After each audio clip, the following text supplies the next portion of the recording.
Okay, so let's have dun pa rin sa multiple choice. This is a problem for number 5. Okay? So we are asked to have the journal entry for the adjustment, no, para sa goodwill. Kasi dito sa problem, itong si SUV acquired pickup for 800,000. And then net identifiable assets is valued or are valued at 900,000.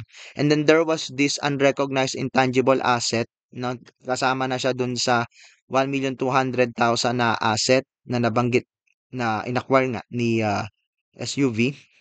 So may provisional amount na 200,000, and then on February 1, 20x2, ang final fair value nitong intangible asset na to concerning a secret process is 20,000. Okay, so let's have an analysis of the adjustment. So we have 4 columns here. Yung cost, useful life, yearly amortization, and recorded amortization. So initially ito yung nangyari. Okay. So sabi sa problem, nagkaroon ng provisional amount na 200,000, and initially binigyan ng useful life na 10 years. So ang yearly amortization niya is 20,000. Pero since the business combination happened on July 1, so the recorded amortization is only for half year, so 10,000. Now, on February, ito na yung tama, no, yung final valuation.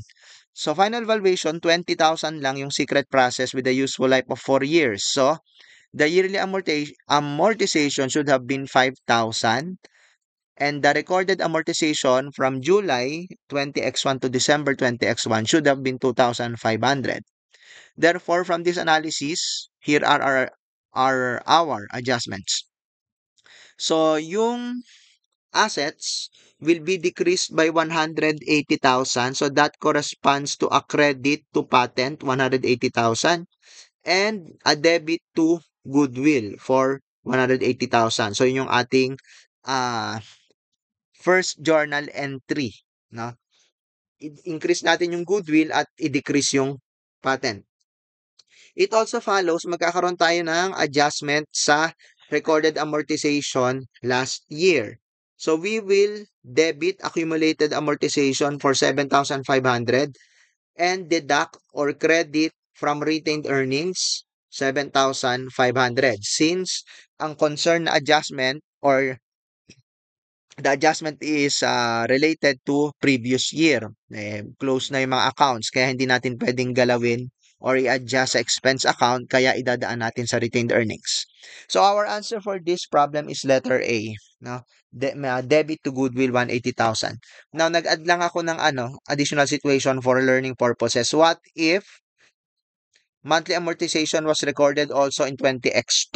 No, kasi dito sa problem ang sabi ang recording ay tuwing year end lang yata, no, the recording of amortization. But for the sake of discussion, what if monthly amortization was recorded also in 20x2? So another adjusting entry is required.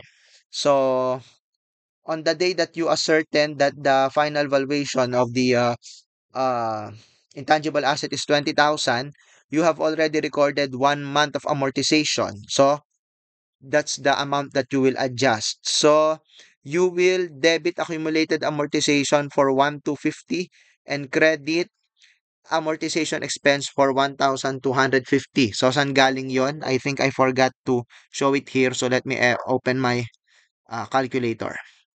Okay. So from the table, we can ascertain na the provisional amortization is 20,000 a year, but the final valuation or final amortization is 5,000 a year. So there's an adjustment of 15,000 a year, but since we are only adjusting for 1 month, we shall divide that by 12. So the adjustment is 1,250.